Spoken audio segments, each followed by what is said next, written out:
Students, welcome to our class Biological Science. Dear students, in the previous class we have discussed so many things about the coordination, the linking system. Okay, we studied about the brain, spinal cord and different types of nerves and their functions. Like that, different types of hormones that present in the body, hormones and their functions, and different types of glands which produce which type of hormone. After that, we discussed about the plants. And the plants also respond to the stimuli like the animals. Are there any special methods in the plants to respond to a stimuli? Those things we discussed that. In that one, we discussed that plant have the hormones, auxins, cytokinins,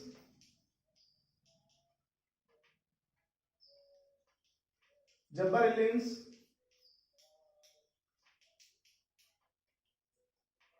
abscisic acid, ethylene. We discussed about this type of hormones that present in the plants and their functions. Growth hormones, opening of stomata. Okay, so all these things, sprouting of buds, lateral buds, abscisic acid, closing of stomata, ripening of fruits, different types of things we discussed about the plant hormones. And also Mimosa pudica plants, what the nastic movement shown by the Mimosa pudica plant. So in this topic we are going to discuss that about the auxin, how the auxin is working in the plant body, why it is called as growth hormone. Okay, now auxin, we are going to discuss about the plant hormone auxins, what's its importance and why it is called as growth hormone, and who discovered this auxin first time, the auxin hormone first time. Okay, so in the previous activity we have already discussed that take a glass jar,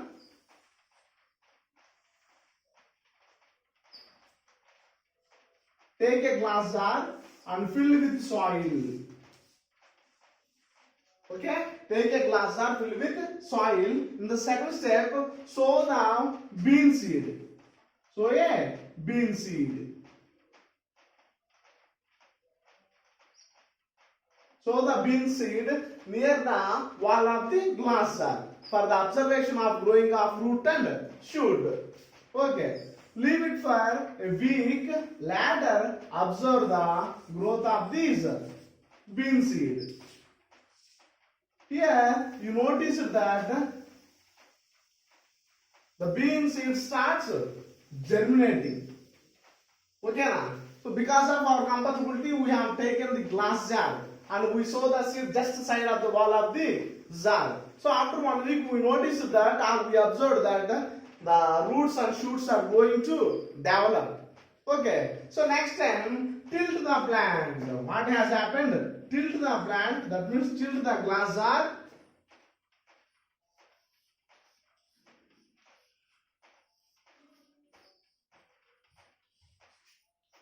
So, tilt the glass jar as shown in the figure and keep the plant in horizontally, which exposed to sunlight.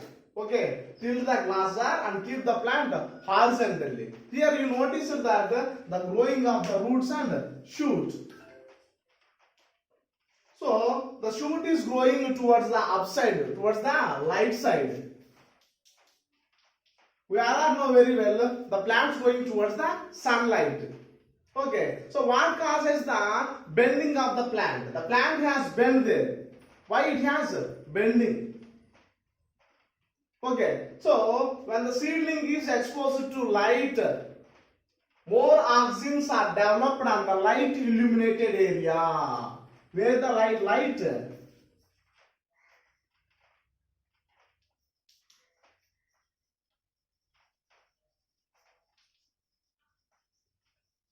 Okay, we understand. So, when the seedlings are freely exposed to the light, a distinct bending has happened. Why the bending has happened? So the more oxygens are developed on the light illuminated area, so the more cells are formed here, more cells are formed in this area. On the opposite side, due to the less striking of light, very few cells are developed. This causes bending of the plant. Do you understand? So the hormone, the act of hormone causing the bending of the plant. Do you understand that? So the oxygen which present in that tips and matter. Tips. This causes bending of plant. So here another two scientists also is there. Another few scientists also is there who worked on the phototropism. So that is what is phototropism?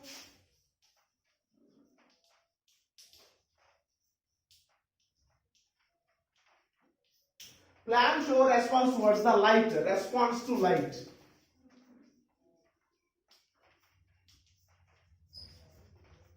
So in this activity you notice that on the light illuminated area more oxygens are formed. So more cells are grow on that area. On the opposite side growing cells is very slow because of that distinct bending has happened because of oxygen hormone.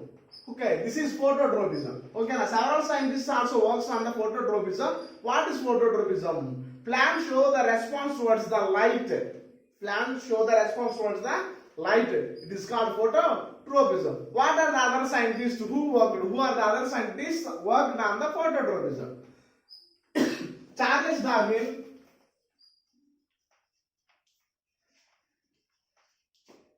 and his son Francis Darwin.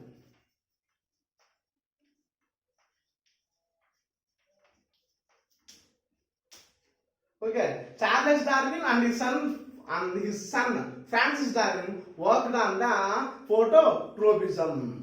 So they performed some experiments to prove the phototropism in the plants. To conduct this experiment, they conducted a experiment on using a seedling. So here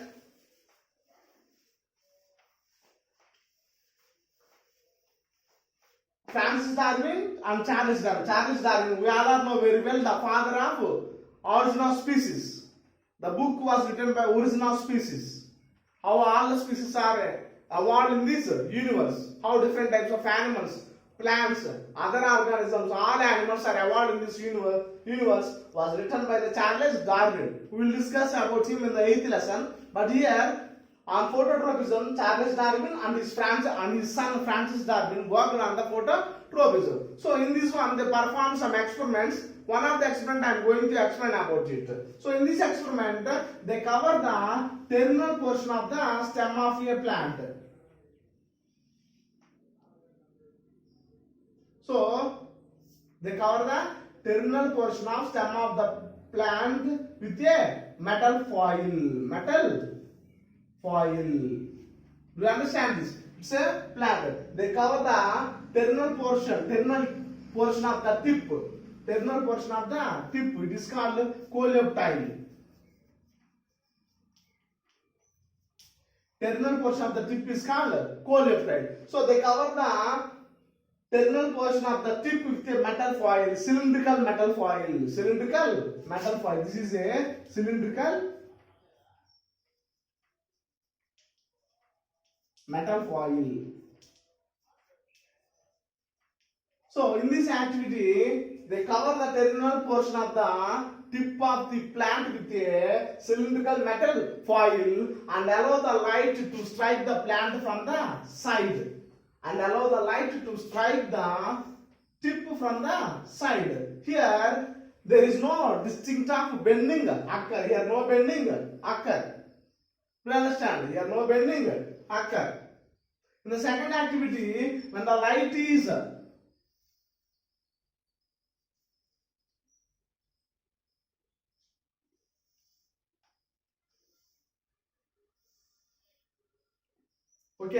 in the second activity, when the light is allowed to penetrate through the metal foil. So here metal foil has some gaps, some holes. Through these holes, the light is entered into the metal foil and strike the terminal portion. when the light strikes the terminal portion, a distinct bending has happened. Do you understand this?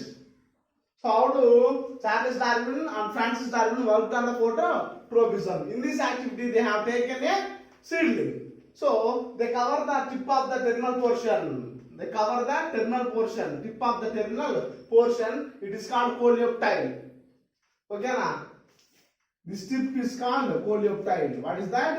This tip is called coleoptile. They cover the terminal portion of the tip with a metal foil and allow the light to strike it. Here no bending occurs because the light does not enter into the metal foil and it did not strike the coleoptile tip. Terminal portion of the tip is called coleoptile. Do you understand?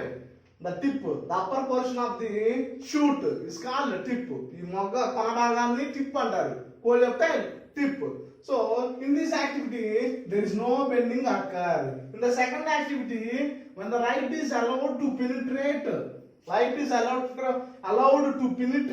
చొచ్చుకొని రావడం through this metal foil, a distinct bending has occurred, and the both scientists stated that when the seedlings are freely exposed to the light, a distinct bending has occurred because of a chemical influence is released. That transport from upper portion to the lower portion, and it causes a distinct bending in the plant. Do you understand? Okay, so just explanation, there is no importance about it. The second stage is very important. I am going to explain another experiment that is important. For understanding that one, it is better to us. It may be useful to us. Okay, so in this activity, they cover the terminal portion of the tip and allow the light to pass through it. But here there is no bending occurs because the light does not penetrate the tip, does not touch the tip. In the second activity, they make the holes in the metal foil, cylindrical metal foil, and allows the light to pass through it. It strikes the terminal portion of the tip, that means coleoptile tip, and causes a distinct bending. So the both scientists stated that an influence was released. That was the chemical influence which migrates or transports from upper portion to the lower parts, which causes a distinct bending in the plants. Okay, so they didn't know what is that influence and they didn't give any name to it. Charles Darwin and his son Francis Darwin. In the next stage, in the year 1926, a Dutch plant physiologist named F.W. Went. Who is he? A Dutch plant physiologist named F.W. Went. In the year 1926, a Dutch physiologist named F.W. Went has succeeded to extract the chemical influence from the plant. We already discussed that a chemical influence is released which causes a particular bending in the plant. It was successfully extracted. Okay, extracted by the F.W. Went in the year 1926. F.W. Went also performed some experiments. Among them, one experiment he has succeeded. I am going to explain about it. So F.W. Went selected some wood seedlings for his experiment.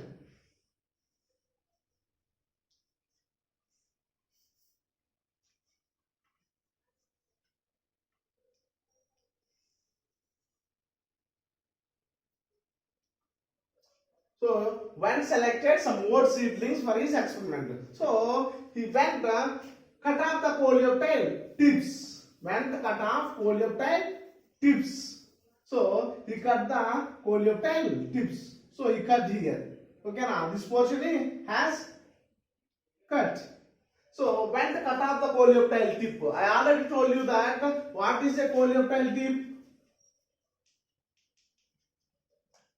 The terminal portion of the stem. The terminal portion of the stem is coleoptile tip.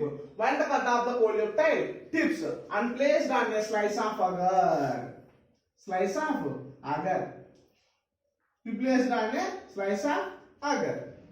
Agar is a nutritious medium. Okay, na? Nutritious medium. So he placed these tips on a slice of agar and allow the light to strike it. Okay. Sorry, he placed the tips on a slice of agar and he noticed that there is no distinct bending happens. There is no bending happens in these coleoptile tips after 1 hour. Next, in the next stage, when the cut off the agar box into small, agar slice of agar into small boxes. So, in the second stage, agar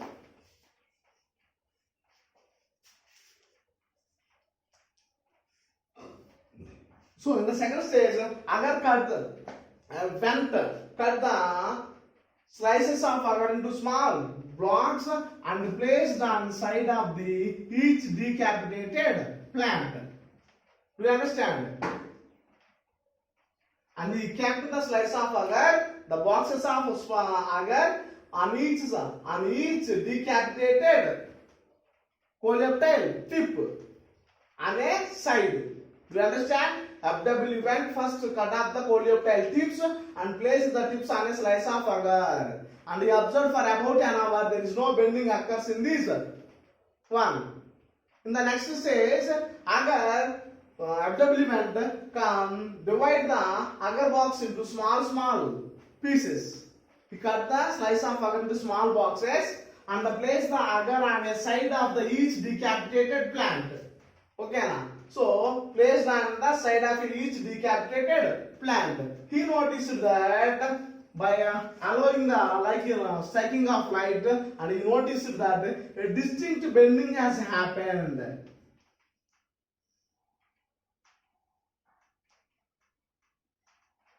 A distinct bending has happened away from the side where the block was placed. A distinct bending has happened where the block was placed. And he confirmed that influence released by this terminal portion, it causes the bending of the terminal tip, and he called that chemical influence as auxin. The first plant hormone was auxin was discovered by FW Went. Okay. Auxin means to increase. Okay. So in this way, the auxin was known to all the world. You understand? It is some difficult to you, but follow your textbooks and understand this experiment. It is so easy. Okay. Went in the year 1926 succeeded in extracting the chemical influence released by the terminal portion of the tip. So in this activity, he cut off the coleoptile tips and placed a slice of agar. For about an hour, he observed that there is no bending occurs here. Okay. Next in the next stage, he cut the slice of agar into small boxes. He cut the slice of agar into small boxes and placed the box on the side of the each decapitated plant. The whole experiment takes place in the night, during the night.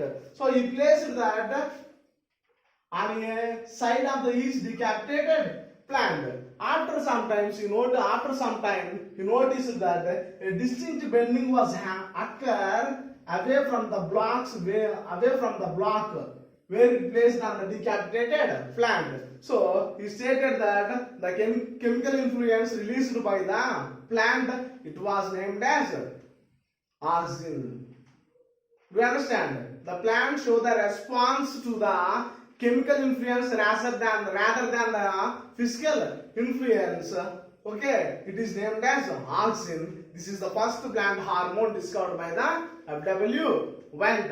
So, what is the meaning of auxin? Auxin means to increase. Okay. Now, next stage we will discuss different types of responses shown by the different types of parts of the plant. Okay, so now I am going to explain about it. Thank you.